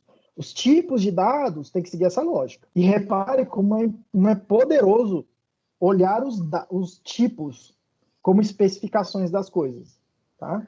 Como especificações. Obviamente, eu preciso implementar essas funções. Vou mostrar para vocês que eu só preciso implementar sabendo qual que é a estrutura, qual que é o Fzinho que eu estou tratando, tá? Mas olha o que eu consigo fazer logo de cara, tá? Consigo construir esse tipo de coisa. Esse tipo de construção aqui, essa construção com essa cara aqui, ó, é bem comum, é muito comum, e o pessoal em RAS chama de applicative style, ou estilo aplicativo, né? Applicative style. Quando vocês lerem esse termo, é isso aqui, tá? É É exatamente esse tipo de construção, tá? Usando esse operador aí, que é um tipo de aplicação de argumentos nas funções um pouquinho mais robusto, né? Mais bombado, tá? Beleza. Vamos ver 2 exemplos de caras concretos que fazem isso. 2 caras muito interessantes e úteis, tá? O primeiro deles é o maybe. Lembrando que eu preciso ter o functor para poder fazer o aplicativo, tá? Aliás, antes até disso, né? Então, como é que eu digo para o Haskell que isso vai existir, tá? Eu faço uma classe. Eu falo que para a classe dos aplicativos tem que ser um functor. Então, eu escrevo isso. Então, functor f. Se eu te der um functor, se você me der um functor f, eu consigo fazer um aplicativo f, onde você precisa me dar essa função pior, com aquela assinatura que a gente viu, e deixa eu até botar aqui a assinatura, que eu vou escrever ela, né? A para f de A, e eu preciso fazer esse operador que faz f de A para B, FA, FB. E lembrando que eu tenho o functor à disposição, né? Ó, eu tenho o functor à disposição. Tá? Só consigo fazer aplicativo se eu conseguir fazer o functor. Por isso que todo mundo define, todo mundo não é um exagero, mas assim, quando eu vou fazer as minhas coisas, eu falo, porra, eu quero fazer isso aqui, eu sei o aplicativo dele já. Então eu vou lá, escrevo o functor e depois eu escrevo o aplicativo. Inclusive, eu normalmente vou escrever nos functors sem nem saber se eu vou precisar ou não. Só vou fazer nos functors, porque lá na frente é muito comum eu querer fazer a mônada dos meus tipos. E a mônada precisa ser um aplicativo. E para ser um aplicativo precisa ser um functor, tá? Essa aqui é a hierarquia, né? Ó, tem que ser um functor, do functor eu faço os aplicativos, e do aplicativo eu faço a mônada, que a gente vai chegar lá, tá? Do functor eu faço o aplicativo, do aplicativo eu faço a mônada, tá? E isso aqui, inclusive, é fonte de muita confusão, porque você fica olhando as operações da mônada, fica tentando... Vocês vão ver um monte de tutorial, o que é mônades, para todo lado, tem 1 milhão de tutoriais na internet, e ele vai te falar o que é a mônada. Só que se eu não entendo, você até entende, tá? Você até entende o que é. Só que você não consegue usar, porque junto das operações da mônada, a gente vai ter algumas operações específicas dela aqui, a gente sempre usa o functor e o aplicativo juntos. Esses operadores aqui, pior, esse application e o fmap. Raras as vezes que a gente usa a mônada sem usar o map e esse apply aqui. Raras as vezes, tá? E aí você fica sem entender a parada, porque alguém te escondeu o functor e o aplicativo, você não entendeu eles primeiro, tá? Então, beleza. O maybe, como é que eu implemento o aplicativo do maybe, tá? Instance applicative maybe, onde muita atenção aqui, isso é fonte de muita confusão, tá? O Fzinho é uma coisa, lembrando, o Fzinho é uma coisa que pega o tipo Azinho, que está aqui embaixo, e produz um tipo F de Azinho. O Fzinho é um tipo parametrizado. Então, maybe A. Então, quando eu faço o functor, quando eu faço a mônada, eu não passo o A aqui, eu passo o tipo parametrizado, tá vendo? Ele está incompleto, vamos chamar assim, tá? Eu estou falando só da estrutura, não estou falando do tipo maybe int, por exemplo, tá? Muita atenção nisso aqui, porque é erro comum e dá uma mensagem de erro difícil de sacar, tá? A instância dele, eu vou fazer o seguinte. Pior é uma coisa que pega um dado Azinho e constrói um maybe de Azinho. Olha a assinatura de tipos, tá? Pega um Azinho e constrói um maybe de Azinho. Se eu tenho um dado...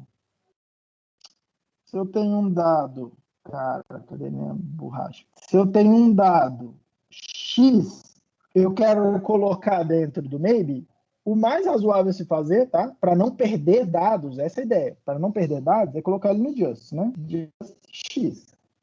Encapsular ele usando just. Porque eu só tenho 2 coisas. Ou just e boto o dado dentro, ou passo nothing, tá? Seria plausível, né? Só que o nothing eu estou perdendo esse dado X. Não é isso que eu quero pegar o dado e colocar dentro da estrutura sem perder informações, tá? Lembra dessa intuição. As leis do aplicativo depois formalizam essa ideia, tá? Só que as leis, elas são meio... Essas aqui, elas já são um pouco mais complicadas de olhar e falar, caraca, então tem que ser assim. Elas já são um pouquinho mais sofisticadas. Então, o pior pega e coloca o dado dentro da estrutura. Vamos lá.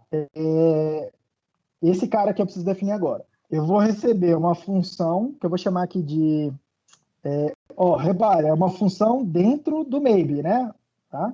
Então, só para ficar claro, maybe de Azinho para Bzinho, um maybe, é isso que eu quero produzir agora, de Azinho para maybe, de Bzinho. Isso aqui que eu quero produzir, tá?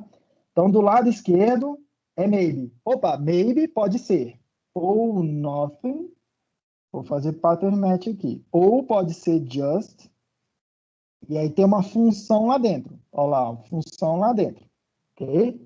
Vou fazer pattern match. Isso aqui vai pegar, é o primeiro argumento da função, e aí está chegando um f de azinho, que é o maybe a, tá?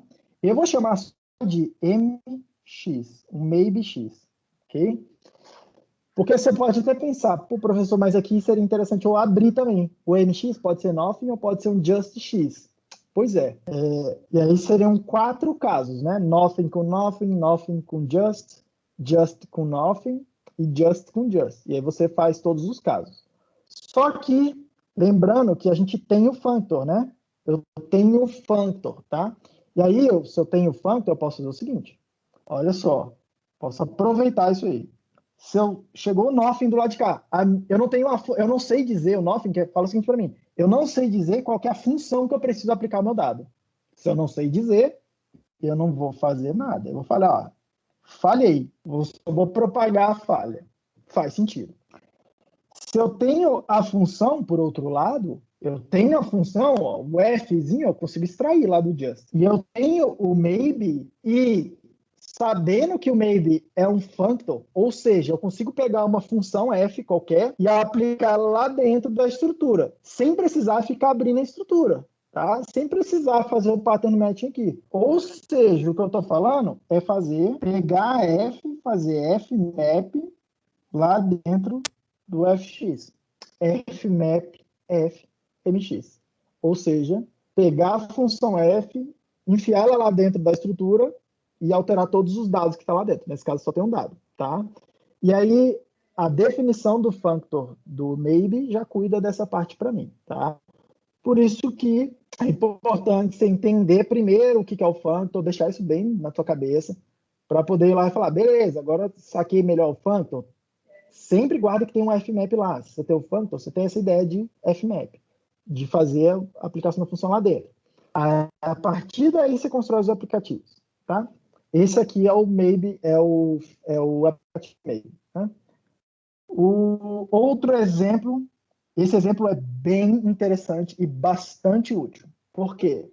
O maybe serve para modelar computações que podem falhar. E aí o que eu estou dizendo é, na hora de construir, o que o functor maybe faz? Pode ser que falhe na hora de chegar o dado para mim. Lembra que era alguma coisa assim, né? Ó, Azinho para Bzinho, F de Azinho, F de Bzinho. O que o functor do maybe fala para mim? Que na hora de produzir o meu dado para entregar para a função, eu posso falhar. E aí eu vejo o que eu faço, tá? Eu não tenho o dado para operar a função, mas eu tenho a função, eu sei a função. O que o aplicativo do maybe está falando para mim? O aplicativo do maybe é assim, né? Ó, F de A para B, F de A, F de B. Ele está falando que não só eu posso falhar na hora de produzir os dados, que era o que o functor já está cobrindo, por isso que eu não preciso mais entrar em tanto detalhe nisso. Não só os dados podem falhar, como na hora de descobrir qual que é a função que eu preciso fazer, decidir qual é a computação que eu preciso operar, eu posso não conseguir descobrir também. Tem uma coisa a mais que pode falhar. O aplicativo faz mais do que o functor. É isso que tem que entender, tá? No caso do maybe, ele cobre um novo ponto de falha. O functor só cobre o ponto de falha nos dados, se eu não conseguir produzir os dados. O aplicativo do maybe, ele cobre um caso adicional. Ele cobre o caso de eu não conseguir produzir a computação que eu tenho que fazer sobre os meus dados. Tá vendo o que está acontecendo com o aplicativo? Ele faz mais que o functor, tá? E é por isso que a gente exige que o aplicativo seja um functor também, tá? Para quê? Para eu poder fazer aquela história de divisão de tarefas, tá? Ortogonalização de problemas. Opa, pode ser que eu fale na hora de produzir dados, o functor cuida disso. Pode ser que eu fale na hora de produzir ou decidir o que fazer com os dados. Eu não consigo decidir entre 2 ou 3 ou 4 ou 5 funções. Se eu não consigo decidir, o aplicativo está cuidando desse problema, que é um outro problema. Tá? E a gente vai juntando isso nessa hierarquia. Seguindo, a lista. A lista é um aplicativo muito maneiro. Vamos lá. A instância da lista vai ficar assim, ó. Instance, applicative, lista, onde... Aí eu preciso fazer o pior e o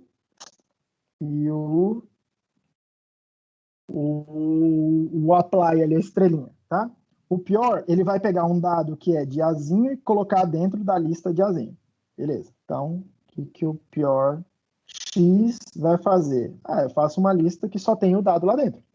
Coloquei o dado dentro da estrutura, de maneira trivial, sem perder o dado e colocando dentro da estrutura. Pronto. Tá? Faz sentido nessa intuição. O que o estrelinha tem que fazer? Ele tem que pegar lista de Azinho para Bzinho, uma lista de Azinho e produzir uma lista de Bzinho. F de A para B, F, um A para B dentro do F, um F de A, um F de B. Beleza? Só que agora, nesse contexto, o F é a lista. Então, é isso aqui que eu preciso fazer, tá? Então, eu vou fazer numa anotação que eu não expliquei para vocês, mas tinha na nota de aula. Não sei se vocês estão lendo as minhas notas de aula, mas eu vou definir da seguinte forma, tá? Eu vou falar aqui, ó, a lista desse cara aqui, eu vou chamar de G de S, é uma lista de Gs, de funções Gs, tá? Vou passar a estrelinha, e uma lista de S, de X's, né? De Xzinhos, de dados, tá? Do tipo Azinho. E aí eu vou dizer que isso aqui vai ser uma lista, tá? Ó, é lista, então eu preciso produzir uma lista, onde cada elemento da lista, muita atenção aqui, onde cada elemento da lista é fazer. Pegar essa função e aplicar aqui dentro. Então, é G de X, tá? Só que eu preciso dizer quem que é o G e quem que é o X. O G vão ser cada uma das funções que estão dentro dessa lista GS. Essa notação aqui a gente chama de gerador, tá? Essa aqui é a ideia de... como é que o pessoal chama isso aqui? É list comprehension, né? Compreensão de listas, tá?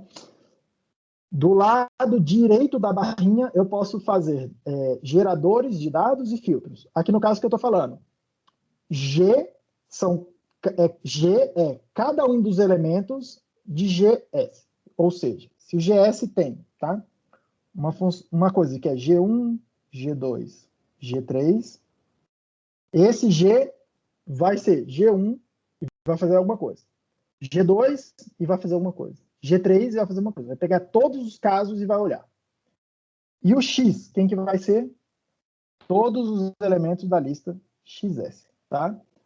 Ou seja, o que isso aqui está fazendo? Se eu tenho lá G1, G2, G3, X1, X2, X3, o que essa construção sintática está fazendo para mim? Ele está fazendo uma lista da seguinte maneira. G de F. Quem que é o G? Cada um dos elementos G1, G2, G3. Quem que é o X? Cada um dos elementos X1, X2, X3. Então ele está fazendo a seguinte lista. G1 de X1, G1 de X2, G1 de X3. Combinou. o primeiro elemento da primeira lista com todos os elementos da segunda. Agora eu vou para o próximo. Na sequência, G2 de X1, G2 de X2, G2 de X3. Por fim, G3 de X1, G3 de X2, G3 de X3. Essa aqui é a lista que está sendo gerada aqui, ó. Para cada um dos caras, eu vou combinar todo mundo 2 a 2, tá? O que está na primeira lista com o que está na segunda lista, beleza? E aí, repare, isso aqui são funções de Azinho para Bzinho, isso aqui são Azinhos, o resultado desses caras aqui são Bzinhos, uma lista de Bzinhos, tá? Exemplo disso aí rodando na prática, tá? Se eu escrever alguma coisa assim, ó, pior, mais um, melhor ainda.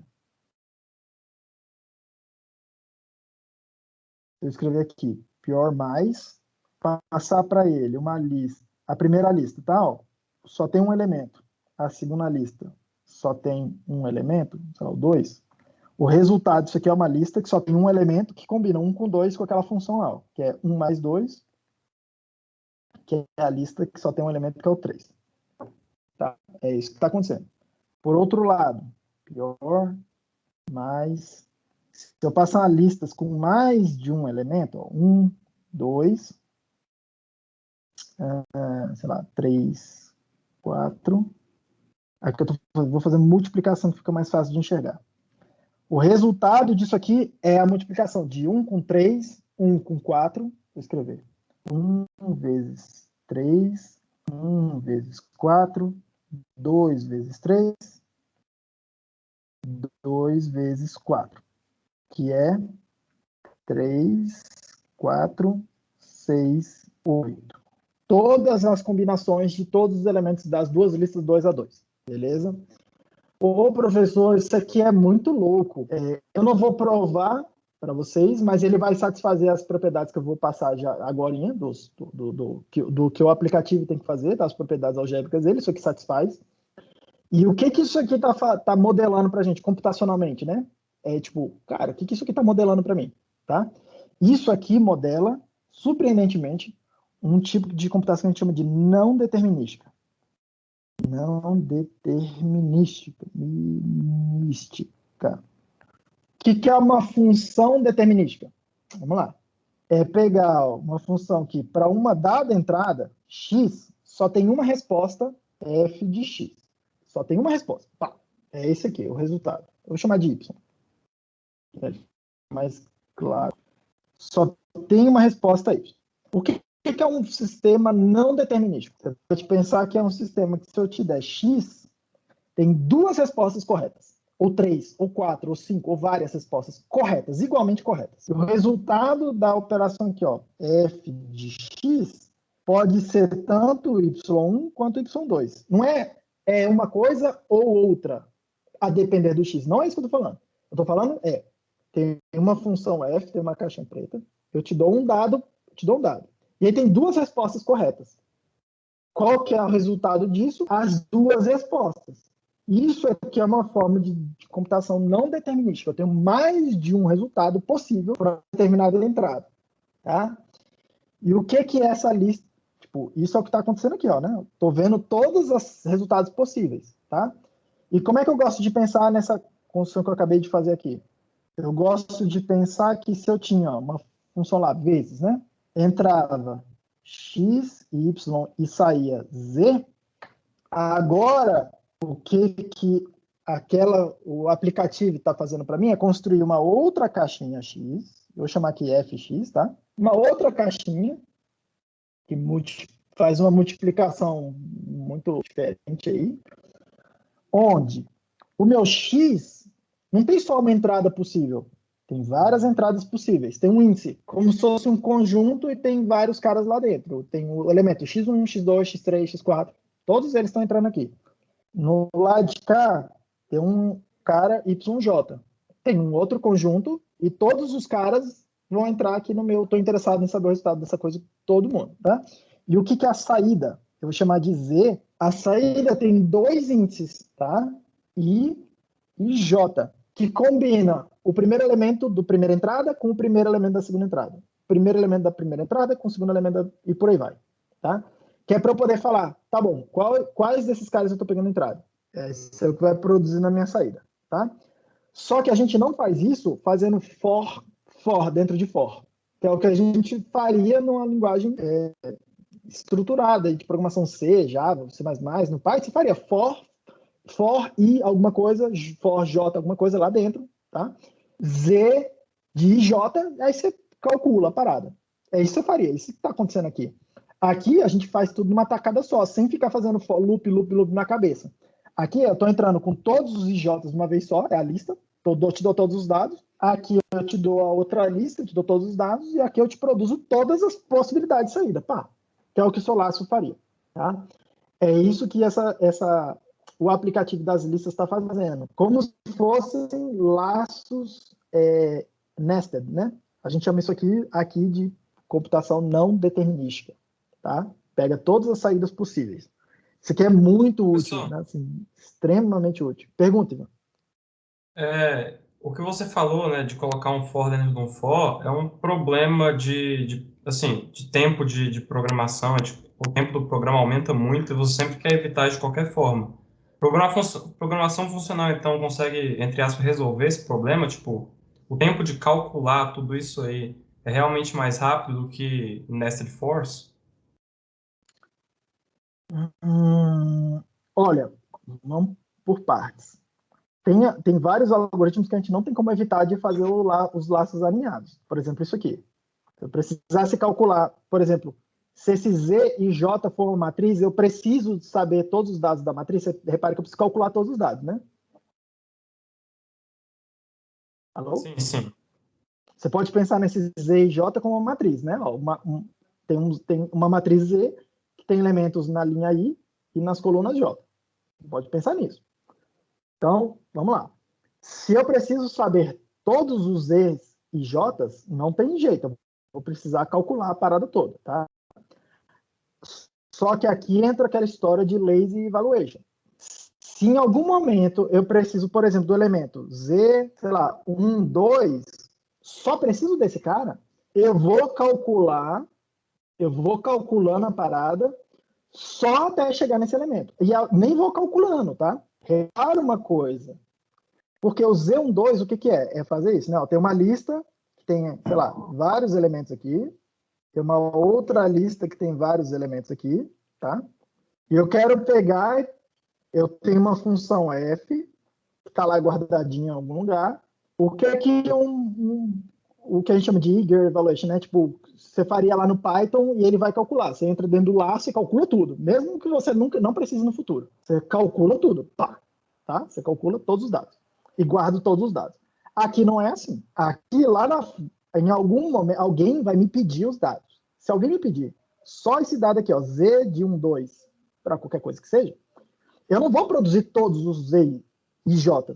Eu vou chegar aqui e falar, beleza, o Z1, eu preciso pegar o primeiro elemento desse, vou lá na lista, pego o primeiro elemento, que é rapidinho, só pegar a cabeça da lista, vou na segunda lista, pego o segundo elemento, eu não preciso calcular os elementos, só preciso ir andando na lista, é mais rápido do que calcular todos os elementos. Eu vou lá, dou um salto aqui, pego o segundo elemento, entrego para essa função f, esses dois caras, e vai me produzir o Z1, 2. Eu só produzo o que eu preciso, na medida que eu preciso.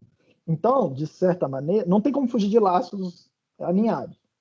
Só que aqui a gente não fica calculando tudo toda hora. A gente só calcula o que a gente precisa. A gente expressa a ideia e deixa o compilador decidir a hora que isso vai acontecer. Tudo bem?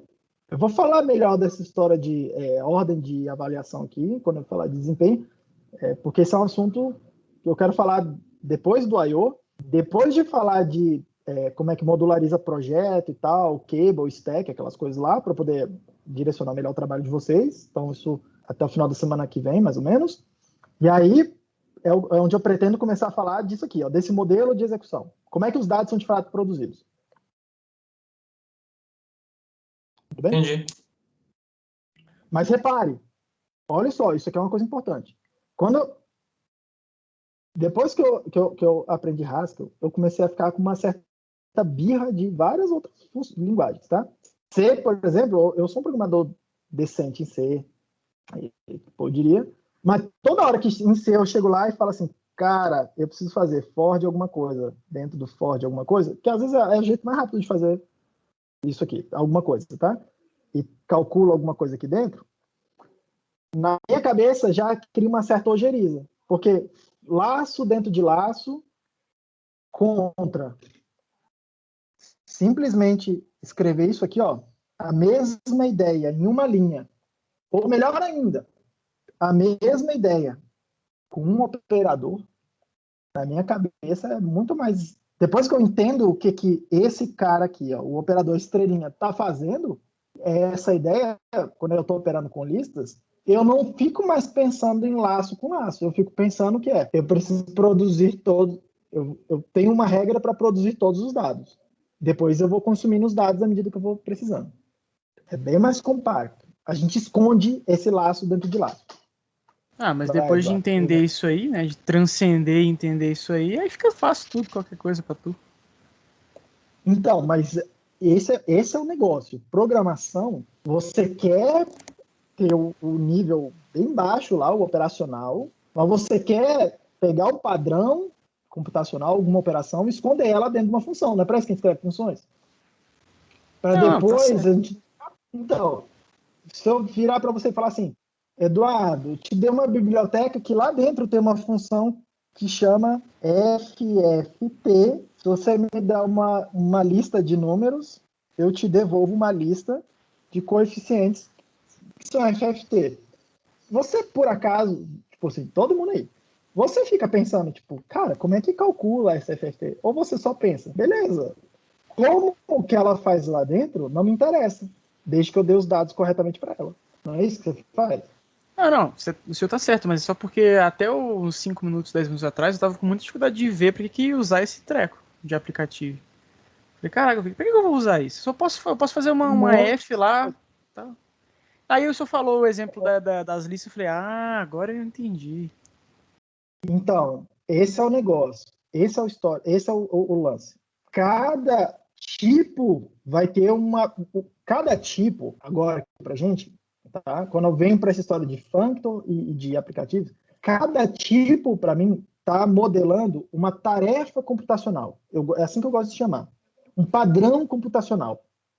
Não é mais, tipo assim, então, eu estou escondendo todo mundo dentro de uma função polimórfica aí, ó, que é pior essa coisa aqui, que serve para vários tipos diferentes, só que para cada tipo diferente, ela faz uma coisa diferente. Não, isso beleza. Isso aí esse aí eu saquei. Eu só tava pensando assim, tá, o Egil explicou que tal, não sei o que mais, chama A, chama B, ganha F de C. Ah, mas eu já podia fazer isso antes. Já podia fazer uma função que recebe A, recebe B e devolve C. Eu passo A, passo B, a aplicação parcial vai devolver F de C. Por que serve esse aplicativo no final das contas? Agora eu entendi. Para esconder esse padrão, aquele padrão ali atrás. Cadê ele aqui? Para esconder um determinado padrão, que eu não mostrei aqui para vocês ainda as leis, né? As leis do aplicativo, tá? Que é para falar o seguinte, olha só, tem vários padrões computacionais, loops repetidos, loops alinhados, que é isso aqui que eu acabei de mostrar das listas, computação que pode falhar, tem vários outros, tá? Estado, máquina de estados, literalmente máquina de estados, né? Uma operação que precisa guardar um estado e ficar usando o estado, tá? Tipo assim, eu preciso de alguma forma os dados estão chegando e eu preciso fazer alguma coisa sabendo o histórico do que aconteceu no passado. Isso é uma máquina de estados. Até agora a gente não viu como é que faz uma máquina de estados. Que é a coisa mais trivial de fazer em qualquer linguagem de programação aí. Tipo, você guarda uma variável, você faz um loop, e aí quando você fica, toda hora que você anda o loop, você pega a variável lá de estado e fala, beleza, o meu estado agora é esse. Aí você produz uma saída, atualiza o estado e vai para dentro do loop de novo. Coisa mais trivial. Aqui não apareceu até agora. Porque eu não. Tipo assim, eu preciso de alguma coisa para guardar. Eu preciso modelar essa ideia de guardar um estado. De que a minha computação depende do histórico. Isso é um efeito computacional. Isso é um contexto.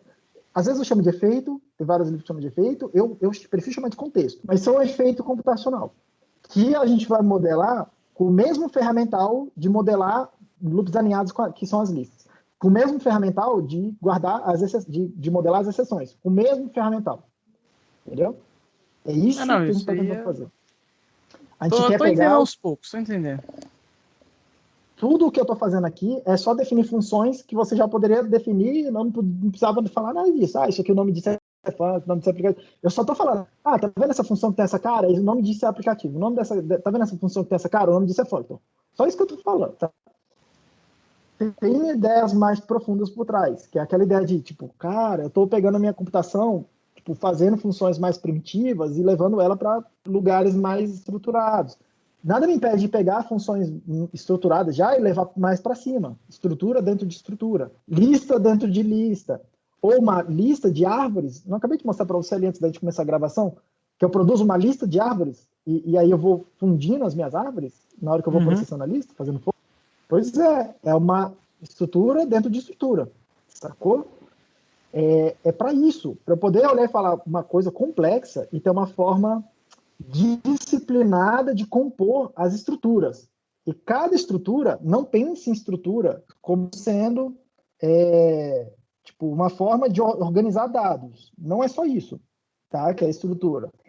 É uma forma de capturar efeitos computacionais. O maybe não serve para nada além de...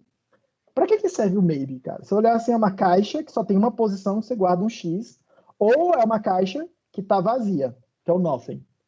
Porra, para que serve uma caixa que tem uma coisa que não tem uma coisa? Não é um container muito bacana para guardar vários dados, tipo uma árvore. Quando eu falo uma estrutura, você pensa numa árvore, uma lista. Você bota uma coleção de dados lá dentro.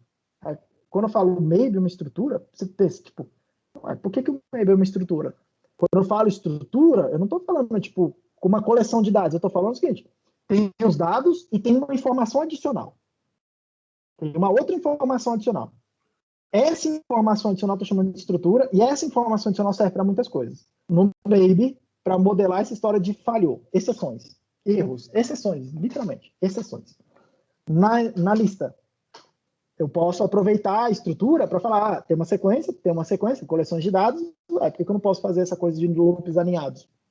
Tá? São vários padrões diferentes. E a gente esconde tudo dentro desse cara e do pior, né?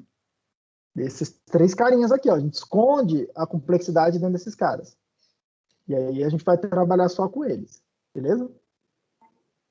É isso que a gente está fazendo. Abstraindo. Começando a abstrair.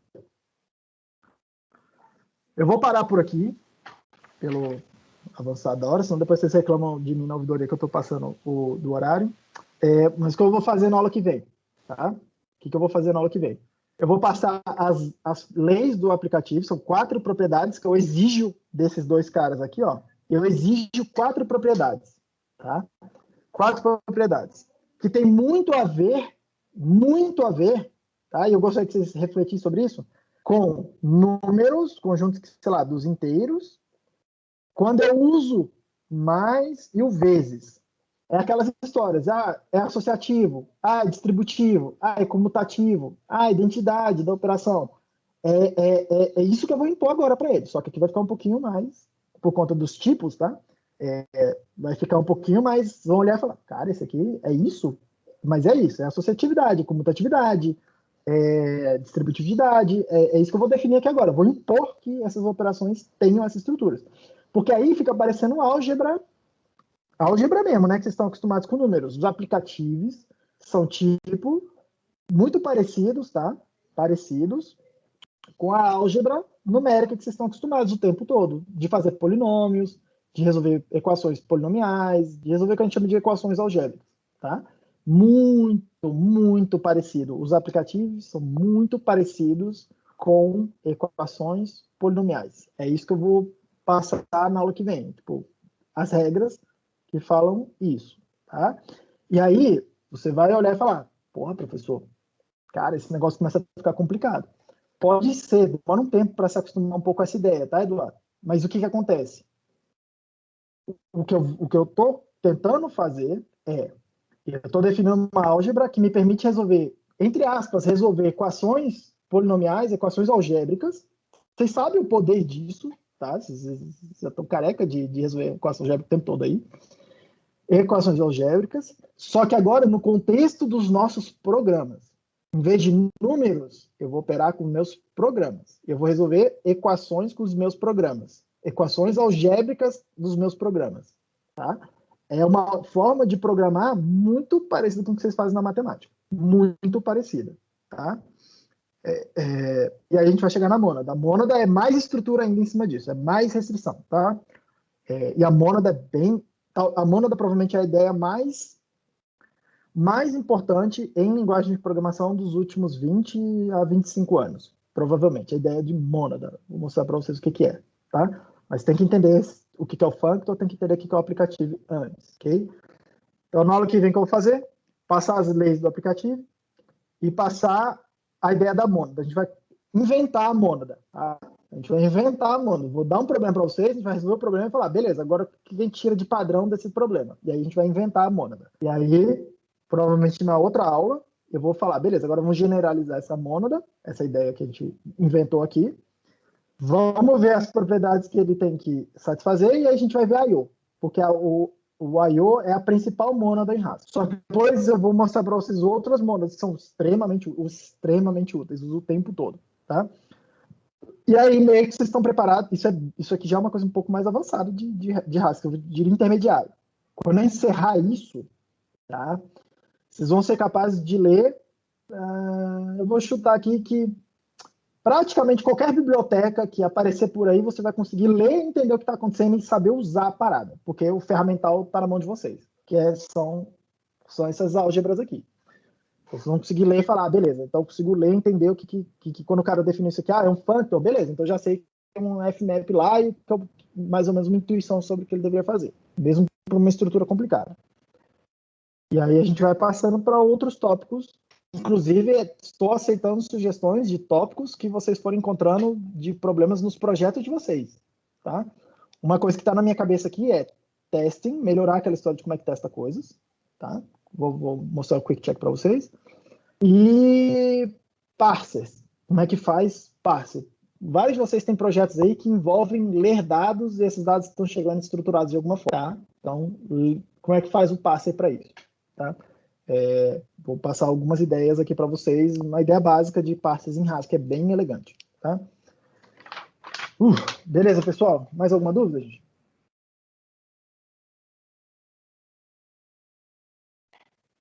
Não tem nada no chat.